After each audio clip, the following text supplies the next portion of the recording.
নবদ্বীপের আবেগ, নবদ্বীপের গৌরাঙ্গিনী মাতা। যোগনাথ তলার এই গৌরাঙ্গিনী মাতাকে দেখার জন্য প্রচুর মানুষের সমাগম হয়, আর সেই মাকে আমি আপনাদেরকে এখন দেখাচ্ছি। দেখুন, মা কিন্তু সেজে উঠছেন। নবদ্বীপের রাস উৎসবে এবছর যদি আসেন, অবশ্যই মাস্ট ভিজিট করবেন এই মাকে।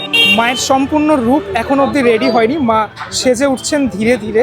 এই সাজটা আপাতত করানো হচ্ছে। এবছর 196তম বর্ষে এই পুজো পদার্পণ করলো।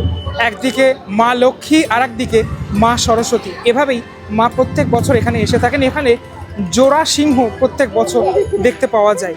এই টোটাল রাস্তা জুড়ে প্রচুর মানুষ এসে থাকেন, এবং মায়ের যে বিসর্জন প্রক্রিয়া সেটাও কিন্তু দারুণ সুন্দর হয়। আমি প্রত্যেকবার সে দৃশ্য আপনাদেরকে দেখিয়ে থাকি। এবছর নতুন সংযোজন হয়েছে এই আলপনা প্রতিযোগিতা হয়েছে। মায়ের সাইড অ্যাঙ্গেলের লুকটা আপনাদেরকে দেখানোর চেষ্টা করছি এখান থেকে, খানিকটা ঠিক এরকমটা লুকটা, এবং পুরোপুরি এই যে সাজটা, মানে পুরো সাদা রঙের সাজেই মা প্রত্যেকবার এভাবেই সেজে ওঠেন। রূপের কোনো রকম কোনো বদল হয় না। অবশ্যই আসুন 2025-এর রাস উৎসবে মা গৌরাঙ্গিনীকে দর্শন করুন।